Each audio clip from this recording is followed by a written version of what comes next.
Women's Rugby Treehouse.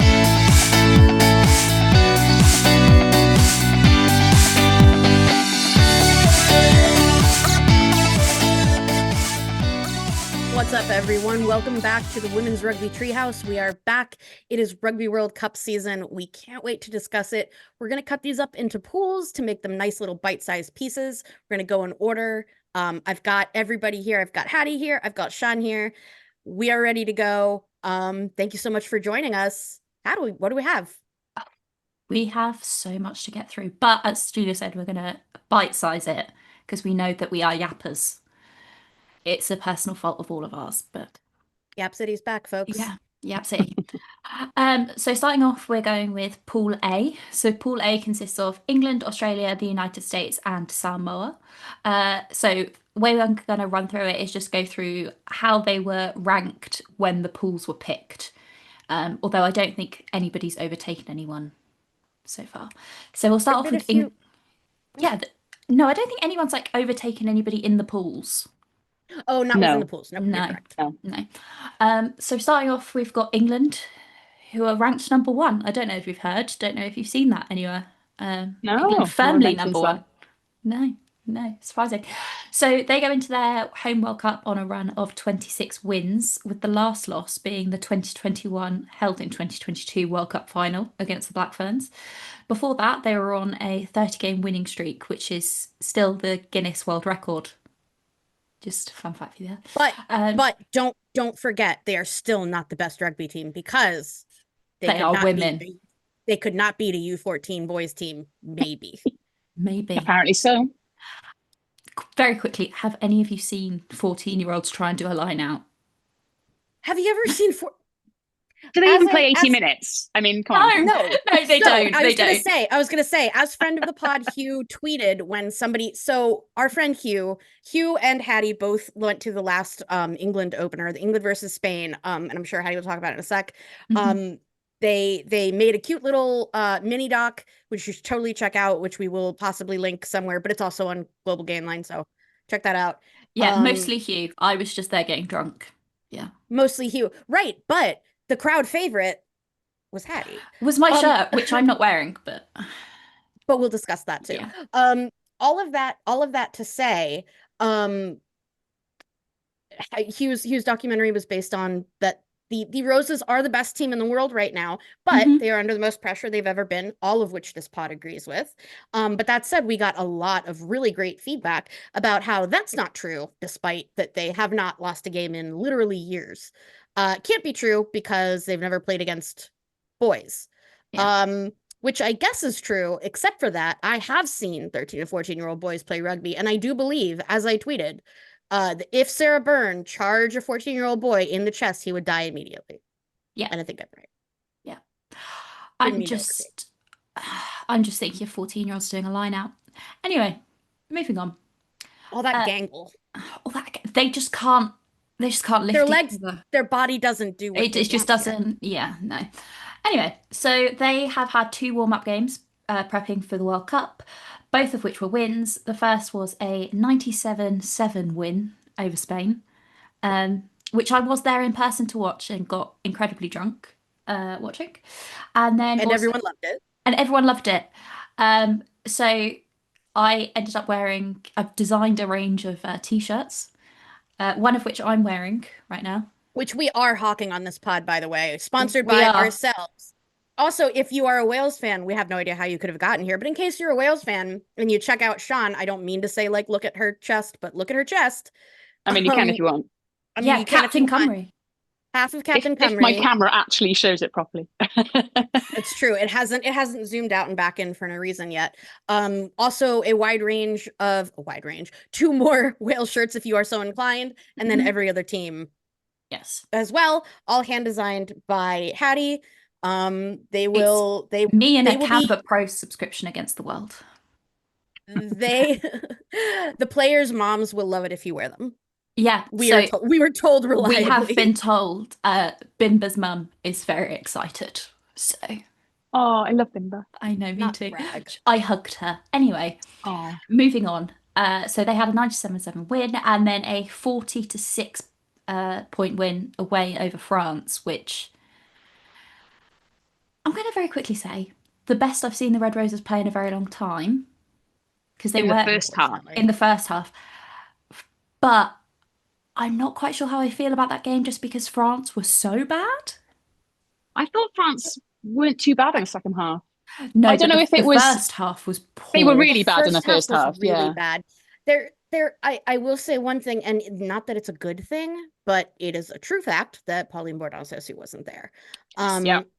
However, your team should never be relying on one player to make or break your team. And in fact, I know when we get to Ireland, we're going to be talking about that as well. But it's great if you have, a talisman for your team, but you have to be able to perform when they're not there, because God forbid she hurts herself. God forbid she tries to make an avocado again, make guacamole or whatever again, and then she misses the World Cup. So all of that to say, she can't miss it because she's taking her baby to it, and I want to see the baby.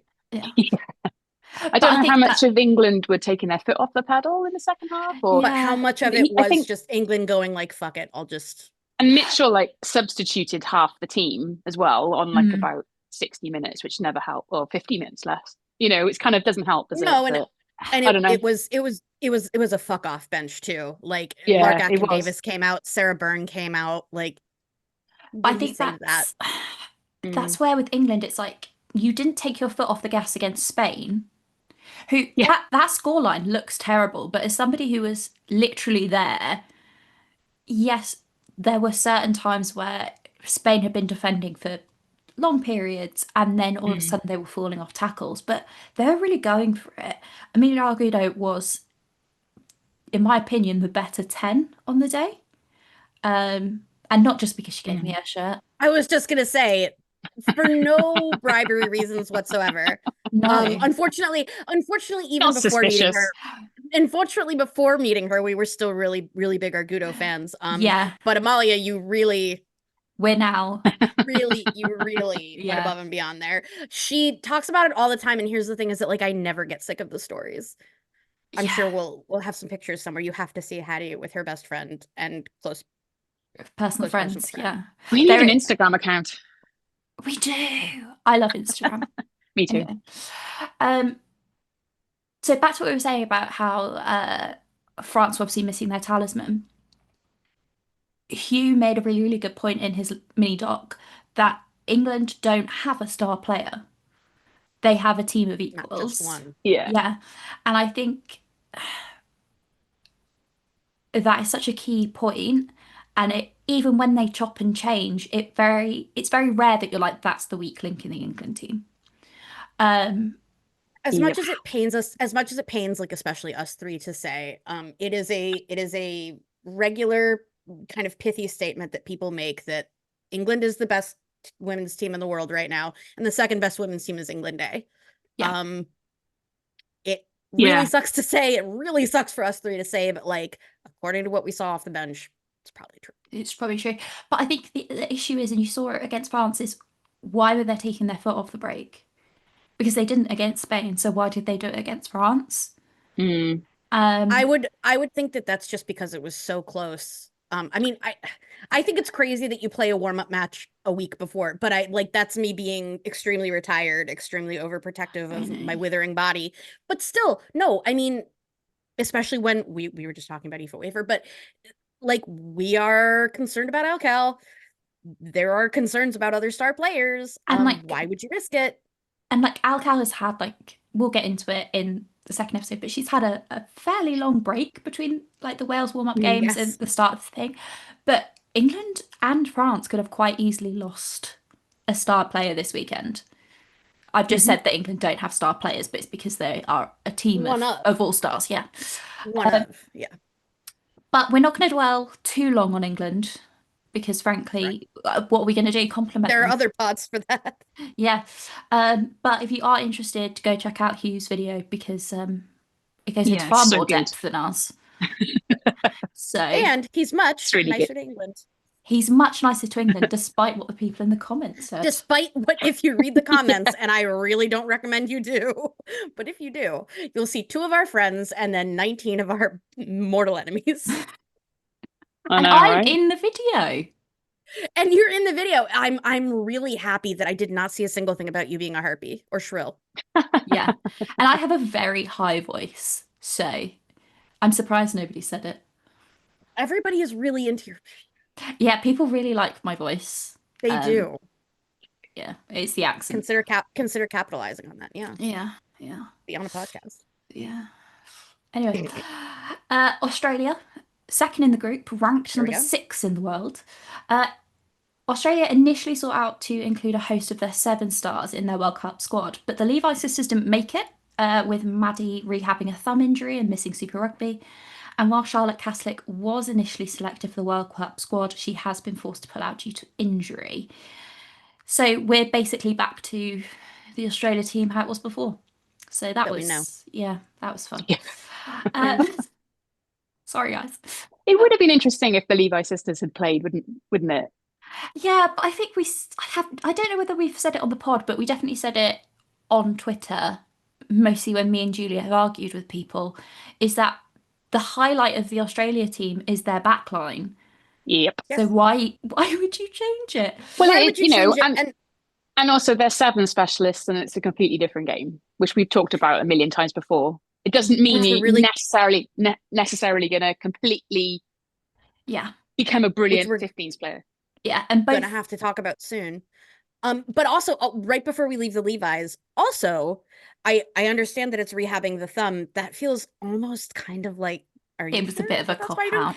It's a bit of a cop out because her manager said no.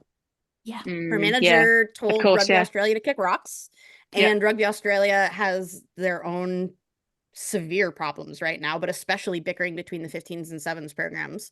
I'm surprised that there was really any acknowledgement that like Maddie Levi especially would have even tried. I think they probably would have let Tegan go because they're like, who cares? Which sucks. We love Tegan, but in terms of how they do it, yeah.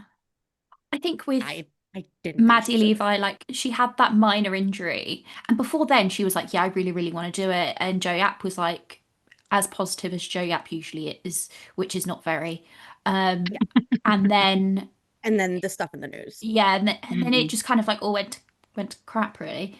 But I think if she'd gone and she'd got injured, then Rugby Australia was screwed for the 7th season. So Yeah, exactly. this is why they should be 2 pools of players. But anyway, moving on. I agree. Yeah. We agree. It is the last tournament with head coach Joe Yap, who surprisingly announced that she was leaving Rugby Australia at the conclusion of the tournament because she wanted to return back to the UK. And they will also be facing off against their main Pac-4 rivals, the USA. So for people who are unaware, if you've stumbled across this podcast, Pac-4 consists of Canada, Australia, New Zealand, and the USA. And usually it's a bit of a bum fight between Australia and the USA. And whoever wins out of that match comes third and therefore goes to WXV1. So Australia beat the USA this year, but it pretty much goes either way. So that could be an interesting game despite the rankings gap. Australia ranked 6th, USA ranked 10th. But I honestly don't think there's that much of a difference between those 2 positions. I agree. Yeah. I totally agree. I don't. I would love to agree. I think I'm worried. I'm worried. Yeah. For me. I think Australia were poor against Wales in the first match. I thought they were really poor. Yeah. We'll go on. Then We'll talk about Wales they later. Quickly cleaned it up. Yeah. Well, they Quickly did. cleaned it But up. This is exactly what happened last time too. Yeah. And then went on to clobber them. no. Yeah. But the thing is, and I've made a point here. When they played against Wales in their warm-up match, they were very, very strong in the second game, but they were absolutely dreadful in the first. They were really were. awful. But they're only facing their pool opposition once. So they only have one chance to beat the USA. There's no way they're going to beat England, and they will probably beat Samoa. Their 18 beat Samoa. So I'm not really... But going up against the USA, I really do think it could go either way. And depending on how Australia have prepped, if they underestimate the USA, like they do with Wales quite often. I think they underestimated Wales. Yeah, I think USA can go in there as underdogs and surprise people. Yeah, that was what I was gonna say. I think the only, if we're being completely honest, and I have amply studied the USA in the run-up. We're going to talk about that next. But in terms of what I know we're walking in with versus what Australia is walking in with, Australia's also done a much better job of promoting what they've been doing in the run-up, which, you know, we can talk about forever. But I really think it would have to come down to a lack of prep, to be honest, to lose to the US. That has happened before. I think that's what happened last time in Pac-4. That was what everybody said at the time, was that you sorely underestimated. Yeah. I just don't. I'd be surprised if somebody underestimated at the World Cup. I think the other potential issue that they have is their discipline, specifically regarding high tackles. Although obviously we'll be having the 20-minute red card at the World Cup, and whilst the kind of we're not as a hate it. Women's Rugby Treehouse does not agree. It's not even as a podcast. Like, I think it's most people that I know. Yeah. I think only the South Africans like it.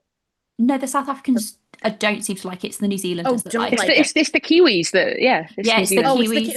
Whoever invented they had all the red cards. Yeah, they had all the red cards. So no, you're right. Oh God, and you know what? That has a really interesting implication for Black Ferns. But anyway, go on. We'll get to them. So I think it is a slight worry, but although refs are being relatively kind of whatever about it, we did see a straight red for Marley Packer the other week, which was justified, just saying. This pod, by the way, because we want to make sure that we get engagement. We want to make sure we're getting comments, hate or otherwise. We felt that it was completely valid. Yeah, I think it was. Also, yeah, there are 2 former forwards out of 3 of us on the pod, and any of us, including fucking diving on our legs like that, including a 7 herself. Including a 7 herself. She was offside. Everything she did was wrong. Crockrells are awful. Sorry. It was like flatly wrong. Where it was just like, you're gonna disagree with that. And there were people who were like, "Oh, how is she supposed to control herself? Don't go in from offside. Don't aim directly at her knee, and then don't croc roll her." Another thing is that refs have asked Marley Packer to control herself before. This isn't a surprise. Like she's known for getting Gallagher, guarded. it's not Al Cal. These are all people who, you're being looked at. She's theoretically not stupid. Can I just say, if a Welsh player had done that, I would say the same thing. This isn't just an England bashing thing. No, it's not. Promise. And in fact, I hate croc rolls. I hate them.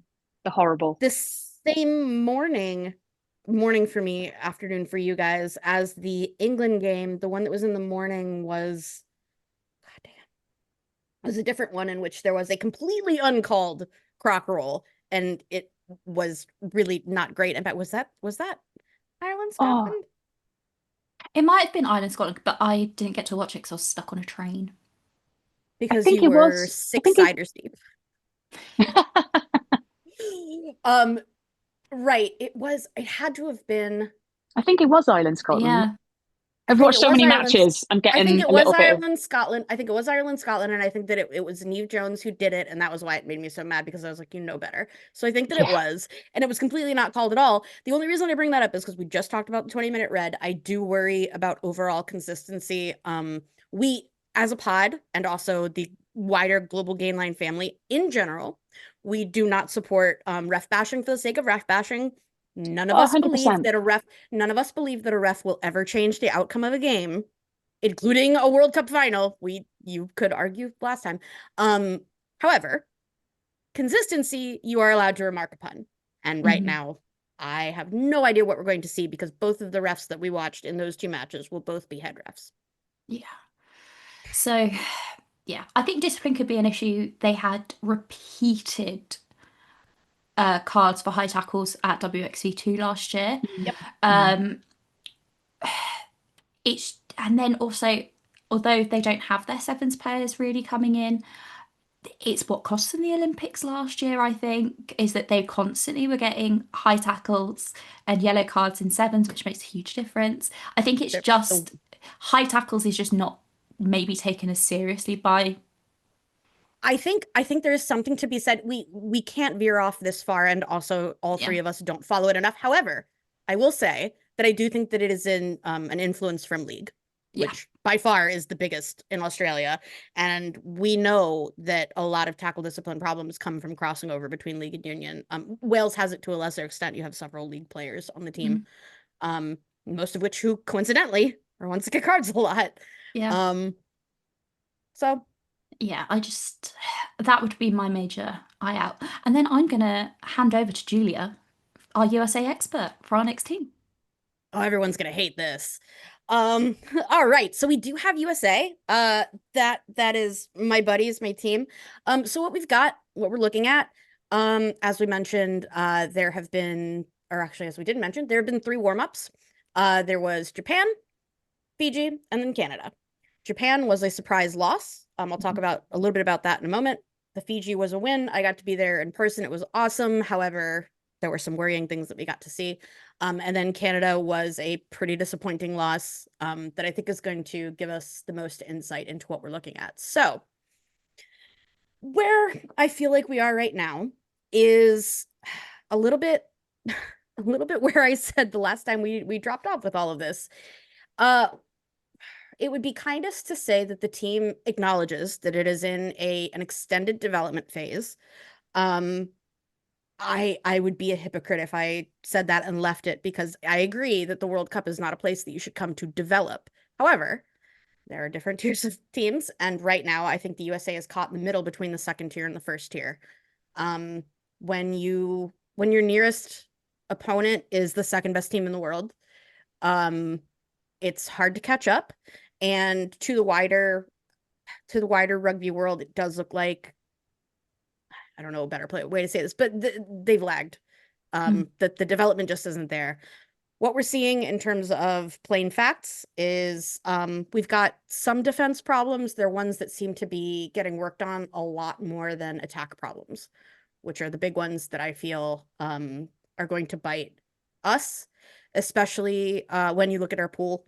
As Hattie said, I think Australia is a toss-up. I am still leaning towards, I think they will probably edge out. England is no shot. Samoa, I think, is our best shot. To me, a success is beating Samoa. If we can get out of quarterfinal, that's my stretch goal. But look, America suffers from a lot of different things in terms of putting together a coherent national team. It is just the end of the first year of our of our domestic pro league, the WER, which did a lot in just a short term for development, which is fantastic. And in fact, you see a few breakout stars in this World Cup squad. We see Erica Koulibaly, Emily Henrich also was a bit of a star. She was also at the Tigers, but had much of a bigger impact. We also see a few of our 7 stars. Notably, Nicole Haverland did not make it, which was a bit of a surprise to me. Tess Fury not making it was the big one. But in terms of what we're bringing, I think this is probably the best side they could have put together, probably. I worry about a few things. The good backs, for better or for worse. Unfortunately, a lot of it is worse because you need specialists, but I'm veering off into a million things. My bad. Overall, those are my expectations for what we're going to see. Did anybody have any other top line items that I can expand upon?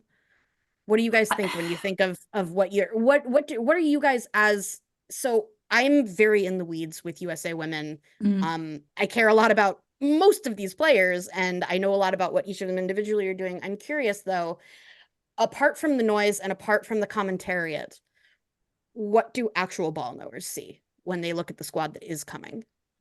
Personally, there is a lot of disconnect in that backline, in defense Agreed. and in attack. If I had to pick out one of the better times, they've done it once or twice at the end of games, and you have Mackenzie Hawkins at 10, Kirsten Bitter, I can't remember her first name right now, comes in at 12, and then Kelteren at 13. that is a combination that seems to work. And you've got Bitter and Hawkins who know each other very well. They both play for the Onyx. Aleph Kelter, And also have played together for years. yeah. Kelter, to me, should be playing 13 and not 12. I think that's a more natural position for her. That stacks up and that works. And when you've got the issues that they have in that backline, that to me works a lot better than the situation that they've been really pounding on. If they want a loner on the pitch, move her out to the wing. She doesn't need to play 13. But it was just like they're playing the same backline over and over and over and over again, and it's not working. And expecting different results. That's a lot of the frustration, and it's generally unpopular. It's generally unpopular to go in this direction, so I'll do it briefly. For whatever reason, that 12 has, or that, where is she playing? 13, that 13 has to be there. So okay. The problem is, and some of my colleagues on my other podcast, Wall Street Journal, have pointed this out. There are problems at receiver. Who is the first receiver? We know who the first receiver is, and then who ends up actually receiving. And when that happens, and this is something that you know a lot more if you play 15s versus when you play 7s, is it matters a lot more who gets the ball the first time, because that's how you're going to set up the rest of your plays. This is something that you can only learn by doing it. It's not a question of, does X person know more than Y person? That helps, but you have to do it, and you have to do it over and over and over, and it has to be consistent. And that would really help by like playing a whole season somewhere. With all of that away, and coming into it with what you have, if you are playing improv between your 10 and your 12 or 13, you're only going to get mess like this. And I do think it can be overcome. It's not a question that, is this going to sink anything? No. And it really helps to have somebody who can mow people over. Absolutely. However, that person works best at 14. If you're going to have somebody who maybe is not necessarily a 15s playmaker, that's where I would put the big smashy. I just feel like at the moment Alev seems to just carry the back line. This is it. And it's so much on her. Alev also knows how to play make, is the thing. She does. Well, she does everything. She could play anywhere 10. I think I literally have seen her play anywhere from 10 to 15. Yeah. Absolutely. I think 10 is by far her least favorite, but yeah. It's too much on one player though, and I'm just, I don't know. She's doing so much work. It is. I would hesitate there, because there are a few other people who are doing a ton of work, like Below Metai Tonga does a ton of work. I think 15 against Fiji was very incredible. Productive. It was a very productive 15, and that's really encouraging. Kirsten Bitter, it's true, like newer, or perhaps a newer face to some folks, but especially if you were watching her through her WER career, or through her season. No one has a career yet. Through her season, really cerebral, in my opinion, for an 11. I really appreciate that. I think that I think, in my opinion, which is not always agreed upon, but I think that Matcock is the best 10 that we have, if we can't have Gabby Cantona there. I love Matcock there. Yes, absolutely. Sometimes has kicking problems. We can talk about that in a minute. But then you've got if you had Bitter at 12, that takes away some of that pressure. You've got Aleph who can kick as well. Yeah. And I think that'd be fantastic. Like that is such a good. Yeah, I think Tess missed out potentially because you've got Blue at 15 doing so well. And then Bitter can play 10, 12 and 15. She was playing 15 for the last couple of games of WER. Yes. So when you've got that coverage. Yeah, absolutely. Oh, no. I have no problem with that line of thought. I feel USA, they're kind of a really curious team to me. I feel they're almost a little bit like Wales. Yeah. In a lot, actually. I've been thinking that a lot, and I thought that maybe it was perhaps my own like knowledge bias of just like, these are the two things that I know the best. It could be the same, because I really like the USA team, and I watch them probably the most. Teams we love the most. Yeah, it could be, but I agree. I think USA have got loads of potential, but you can just tell that there's just not enough there yet. Yeah. And Honestly, I think they've got better back. I do think that USA have got a lot more talent in the backs than Wales do. Let's face it, they do. It's organising them. yes, It's just organising them and putting the putting the getting right that person in the right setup right. position. Exactly. in other formats of us three podcasting together, whether it's been for Wales or whether it's been guesting for other stuff, we have talked in the past about the specific singular problem at Wales with backs attack. That is the big parallel that I see with America in terms of the talent is sometimes there. I mean, nobody else has just choice. There are but Wales doesn't talent, have Alev. Like, I think Alev is doesn't one of have the best centers in the world. She could play in most teams, couldn't she? She'd get. I mean, team. I think she'll be a Lion. I think Yeah. Oh Well, no, you can't. No, can't be a can't Lion. That's Barbarian. it, yeah. Oh yeah. She'd be in a World 15. Alev Yes. O'Kelter. Yeah. We have she would be in a World 15 for sure. I do think unless something crazy happens, she will probably be in the World 15 of the year. Yeah. I'd be surprised if not. Do we think oh no, it's too early. I think that unless terrible, horrible things happen at the Cup, I think that she will probably be up for Player of the Year. Oh yeah. World Rugby. Yeah. Yeah, That would mean it would mean it's just that red card. That red card's ruined it a bit for me, but I know. I think she just had like a red haze moment. She did. And when you think about mean, like everything that she's done in the last year, you're like, it was so get disappointing. why you were a bit pissed. It was, and yeah, I mean, but we can't. We pull up can't players dive into for her discipline. brain. Yeah, we can't. We can't deny that was a shitty thing to do. Yeah, but she is my close personal friend. So yeah, she's amazing. We know what she's she's like as a player, so we know that it was nothing else, it wasn't. It was out of character, and I say that only because I won't name the name again, but we have talked about this person earlier in this podcast who I feel doesn't get the same benefit of the doubt. Yeah, see, Sean knows who it is. Doesn't get the benefit of the doubt because this is something that you do all the time and you show no remorse. Not the same as yeah. So yeah, that's USA. I'm knocking on every bit of wood possible that they I know. beat Samoa for sure. I think I would love I think it. they I would could love beat to pull Australia. it off against Australia. I would love I to think pull it they can. off. I think if they it's a lot about on the day. I was just gonna say if it's the right refereeing, day, the 50-50 calls, you know but what? I think they can. Yeah. Well, while you do Samoa, actually, I'm gonna go look up who they have because it's our podcast. We get to be catty if we want. Yeah. So Samoa are rounding out the pool. They're currently ranked 15th in the world. Samoa do have a lot of financial issues. Whilst other teams in their pool are training in high-tech facilities, they have been training in a church hall. I was just gonna say in the fucking back room somewhere. Yeah. Yeah. It's their first time in the World Cup since 2014, I think, isn't it? As well, which is a massive thing. Which is incredible. Which is incredible. So fun fact, it's not a fun fact, but it is interesting.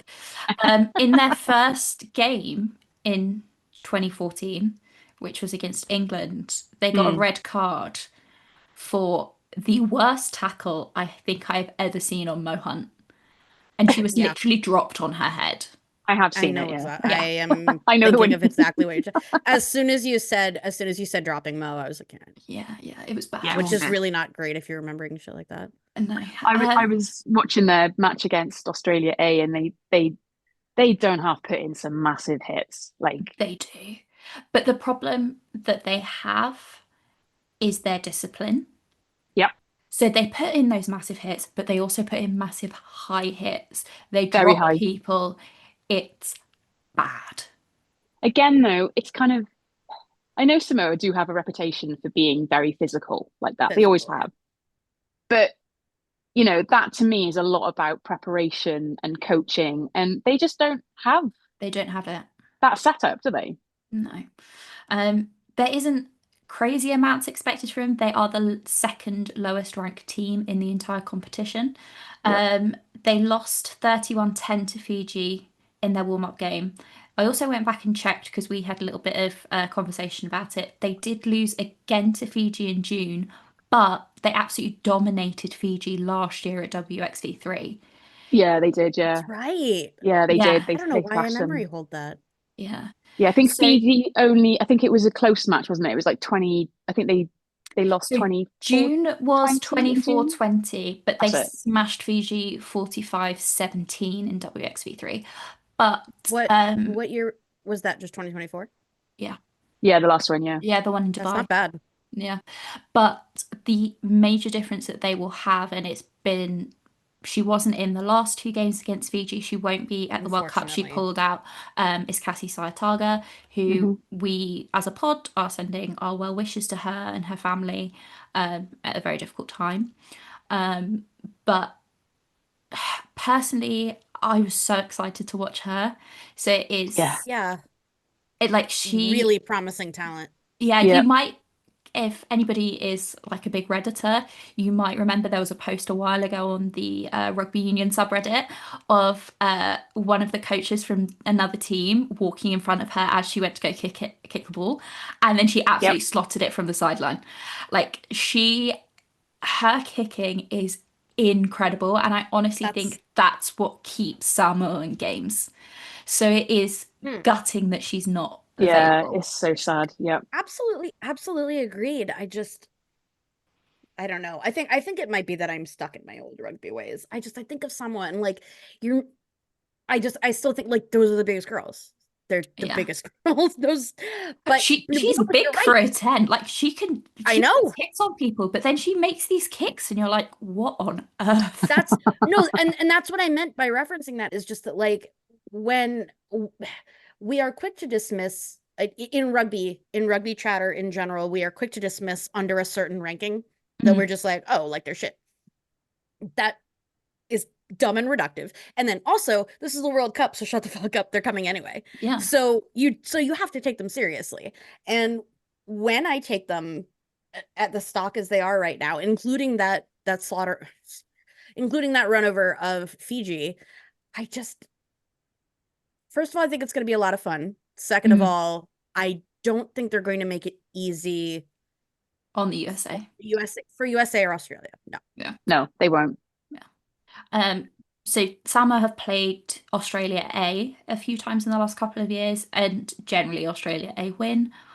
But those Australia A sides, they are uncapped.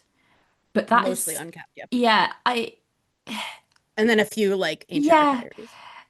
But there's quite a lot of people in those squads who's like, it's almost like they're warming up to then playing Pac 4.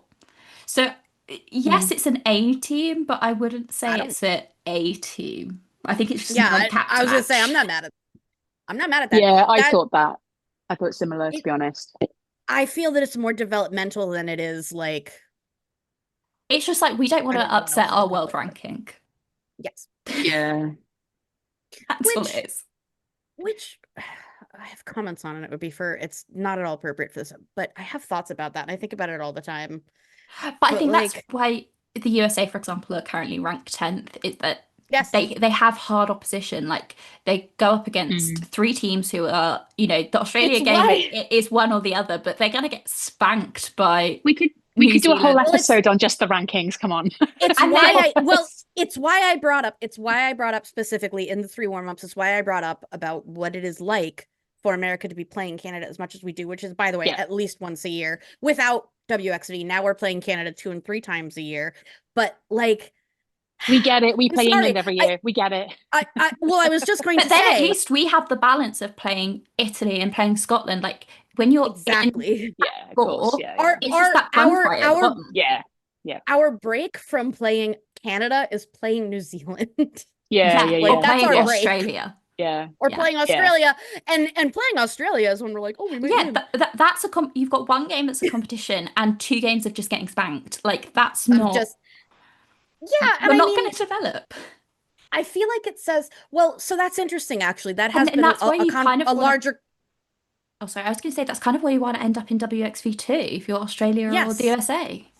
That's been a larger conversation in women's rugby right now, which I really appreciate. The Leicester Tigers women's podcast that they were discussing this about, what is the use of England playing Spain in this warm-up? Did either team grow from that? No, but they did get to see my t-shirt. They got to see your t-shirt. They did, yes. But I am I thought it was, sure I think that it's a waste of time. if Spain was. told you, if Spain told No you offense, we're Hanson. we're No at Milton offense. Keynes, like come see us, we're at the mall, you'd be like, I'll come see you at the mall. Yeah, that's true. Yeah. If You didn't any have to team, see them get their asses kicked. if Yeah. any rugby team wants to go to Centre MK, let me know. It's true. If any other teams know where Buckinghamshire is, I don't. But if you do, Yeah, this is an ongoing joke. Julia finds Patty the would. fact that I live there very funny. It's very funny. No, it's just okay. Listen, England dwellers, I'd like to talk to you. All of your towns are like Riverford, Shire, Ham. Pick one. I mean, yeah, I guess. Yeah. It's Have you great. seen It's the- really great. Have you seen the Buckinghamshire flag? No, if it rules, I'm gonna really feel stupid because I'm a vexillology fan. So It's got a swan on it with like Okay, that already chains and a sounds dope. crown. Oh, okay, that sounds dope as hell. Is And it dope it's or got stupid? red and black background. It's goth. It's really fucking cool. Okay, goth swan. What am I supposed to do with that? Okay, I'm from Virginia. I'm from the state of Virginia. I also live in Virginia, but I'm from the state of Virginia. Our flag, honestly, pretty cool. Have you seen our flag? Do you guys know which one I'm talking about? And I ask because it is once in a while in the news, and I will tell you why in a second. No, you but guys I know know our that flag? I know your motto or the thing that's on all Sic your semper tyrannis. No, the thing that's on your signs. Virginia is for Sic semper- lovers. Oh, Virginia is for lovers. Yes, I Yeah. was like Sic semper tyrannis. So Sic semper tyrannis is the state motto, which is thus always to tyrants, and it is on our flag. And our flag is Lady Justice with her titty full out. Lady Nice. Justice standing. Well, so she's Captain Morganing on a tyrant. She's got her knee on it. And she's got her sword out. Her titty full out. Nice. So now. When I was in college, so this was like 2008 or 2009, the guy running for governor at the time was like, one of the things I'm going to do is I'm going to cover Lady Justice titty. And he lost. Yeah. So how about good. that? So how about We want to that? see the titties. We want to see Lady Justice We want to titty. see it. Yeah. And now, from having said titty so much, our producers are going to have to put a label on this episode, which I love. They're like, isn't this a World Cup preview? Why is it NSFW? You're like, don't worry about it. Because we're talking about They're boobs at the constantly end. talking about Lady Justice titties. Although, is it just one or is it both? Yeah, is it one? It is just one. She's got her Oh, purple. so it is her purple it's toga. singular titty. Nice. It's singular titty out. She's got her purple toga for royalty. Nice. Because I nice. guess Lady Justice is also royal, which is crazy because the motto. Don't worry about it. Yeah. Virginia, the oldest state other than the older one. Don't worry about it. But anyway, Delaware. the point is, Buckinghamshire has a really cool flag. When other It sounds way English, better. all other like English counties have terrible flags. Have terrible flags. It's true. And you can come at me, but I don't even identify as English, so I This- don't care. The It's swan doesn't true, have its so- tit out though, does it? No. Oh my It God, has a- Jordan, it has you're a fucking big- funny. Just saying. It has a big ruff. You can't come back from that. Can you Just imagine saying. No, you if a can't- you British can't come back from that. town Here's- had a okay. flag with a boob out? That's fine. That's fine. Listen to me. Here's what's most important. Flags have gone Which woke. Welsh, which women's rugby treehouse gone woke woke. with the Gone three woke. queer women. The three queer I don't- women. So here's the biggest question: which Welsh region has the dragon with its titty out? Yeah, that's a good point. I don't think we really have flags. We have like I know. crests. Yeah, I Cardiff think has a crest. Oh, so not a single crest with a titty. yeah, in the Wales? Buckinghamshire flag I only really know because it's really cool and therefore it's everywhere. Whereas I do think every county does have a flag, but if they're not cool, they don't go That's- up. That's how I feel about Yeah. Maryland because first of all, Maryland is our mortal enemy, and then also they're our neighbor. But Maryland has by far, in my opinion, the best state flag. It's super dope. It makes me mad. I hate that it's so cool. Go fuck off. I've been very off topic, but I've been very on Maryland recently, having been binge watching The Real Housewives of Potomac. That's fantastic. Crowd, if you're listening, chat, if you're listening If you're still listening, I haven't given up. and haven't given up, which would be fair. Okay, wait, real quick, then we're gonna go on to Samoa. No, we're on Samoa. Yeah, Patty, we which- finished. we have finished. Great. This is wrapping up.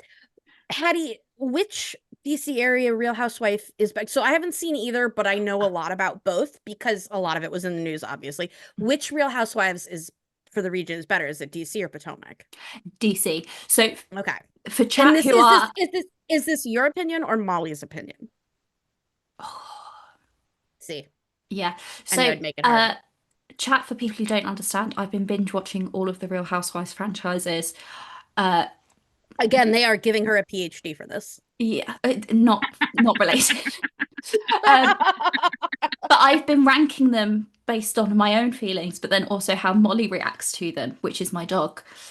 Because some of the seasons she's really into, and some of them she's not. She does seem to quite like some of the people in Potomac, so I Okay. think she prefers it to DC, but I prefer Yeah. DC. But the reason why You liked the thing about so yeah. DC had to end because they crashed the White House. So it They did only what? got Yeah, and it was on camera. It was also a huge thing here when It's it like a happened huge scandal. because that couple my was God. prolific crashers. Yeah, it Everybody turned knew out they'd about been doing them. it all the time. Everybody And knew. Bravo had like been filming them doing it, but They obviously had no idea. Bravo had no idea. Bravo thought they were being invited and they weren't. And so they like get to the White House and they're like, "Oh, I don't." They'd be like, "Oh, you have And film they're crew. You in must the be limo. able." Yeah. They're in the film crew are in the limo. The security guards say to the film crew, "You can't come in." And then the film crew say to the couple, "Do you have your invite?" And they're like, "Oh, we lost it, but we'll be on the list." And then they go up to the first security guard and they give them their name. And this is all caught on camera, by the way. The security guard goes, "Oh, you're not on my list, but you might be on the next list." So lets them through. And they end up in the dinner. Oh my God. And then they're caught on like the Getty That's Images bad. guy gets them. And the reason why they were caught is that somebody at the Washington Post was really into Real Housewives. So they'd heard that the Real Housewives of DC was going to happen. They knew who the cast was. They saw the photo and they were like, how did they get in? So they then looked up the thing and yeah. Anyway, I'd really recommend watching Real Housewives. Even if it's just that season, it's excellent. Yeah. I kind of want to watch it now. Yeah, it's just one season. It's like 10 to episodes. Pool A, between listening to Pool A and Pool B, go watch all of Real Housewives. Yeah. And then go back. I would highly recommend Atlanta, DC, and Salt Lake Atlanta City. is the best. So everybody in America who is a big fan, everybody feels that Atlanta is the best. Yeah. But Salt Lake City is very good. If you're a fucking freak. No, it is really good. No, it's for freaks. There was a mole. Like it turned out it's not what you think. No, she like had a gossip account about. Yeah, it was so good. And, yeah. And then somebody else went to federal prison. Listen, okay, the upshot of all of Salt Lake City was just like, if you're Mormon, you're bored. And boy, are they. Yeah, but they're all ex-Mormons in the show. Oh. Apart from one who's an active Mormon, but she owns a tequila brand. Is it virgin tequila? Like no, it's real tequila. It's real tequila. How does she know if it's good? No, she drinks it. Oh, she drinks it, so she's bullshit. Yeah. And they drink it. Anyway, this is okay. I like this now. This has been Rugby Treehouse. We're going to be pushing out Pool B as well. We're super glad you've joined us. At this point, you can tell we are on social media. If you would like to yell at us, you can yell in these comments. You can yell at us on Twitter. Thanks to Hattie, we now have the proper handle, and it's at Rugby Treehouse.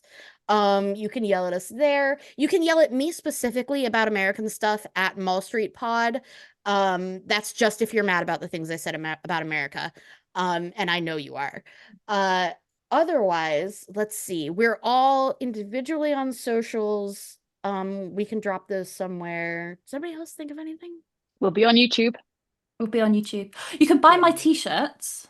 Oh my God, of course. We're going to put the links. Oh my God. Okay. So Hattie has completed all of the designs and has sworn off ever designing a t-shirt again until I ask her to design one in a very short period of time. Mm-hmm. Wait. Hold on. If you are on YouTube, you're going to see Sean's going to show you the Team Cymru. Yes. Yeah, so it's very if you're good. listening to audio, the way I would describe these t-shirts is bad 90s t-shirts with a large name of the country, preferably in the country's native language, if that was possible. And then a bunch of headshots of my favourite players, / a diverse representation of players, and a big cloud behind. If you've ever seen, especially if you watch the nations from the Pacific Islands, especially New Zealand, Fiji, Samoa, you'll see a lot of their family have these shirts. Also, if you're a basketball fan, you'll also see that. But but in rugby, if you are fans of those, you will often see their family having them with like their name. It's very like 90s hip hop. It's called bootleg style. Yeah. They're very good. We have all ordered some. We're all gonna be wearing them. Again, most importantly, if you want to look as cool or cooler than Bimba's mom. Yes, and I cannot guarantee that if you wear them in front of a player at the World Cup, they may or may not give you a jersey. Look, here's the thing. There's no way we can. I don't know if our producers can make it happen or anything, but Hattie does have some of my favorite pictures, so much so that I saved them in my phone because that's my friend and I'm so happy for you. But Hattie has amazing pictures of the Spanish girls going absolutely insane. It was really heartwarming. And if you're into being heartwarmed, shout out to my friend Laura. She doesn't like rugby. Shout out to our I thought you meant Laura Delgado. I was like, yeah, shout out. No, I was shout out to my friend Laura that took all the photos. Oh, I thought you meant Laura. Also, Laura Delgado. We were also my close personal friend Laura Delgado, Laura Delgado, whose mum is gonna buy my t-shirt. I love Spain. They're great. Oh, great. And we're like, not to sell it to the other teams or anything, but like that really endeared us. And now we're all kind of like huge Spain fans. Yeah. We like them anyway. But Anyway, we were supposed to keep this short. Listen. Yeah. That's fine. Thank you so much for joining us. We are going to be popping into Pool B very shortly. Just a reminder for what's coming up. Pool B is Canada, Scotland, Wales, and Fiji. We will be going over all of those 4 teams very shortly. If you'd like to hear about how they're going to go, be sure to tune in. Otherwise, thank you so much for joining us.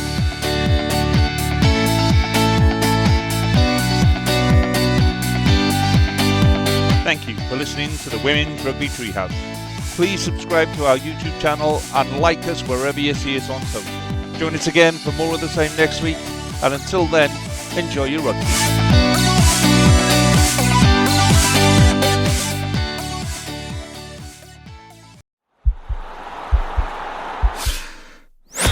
This podcast is part of the Sports Social Podcast Network.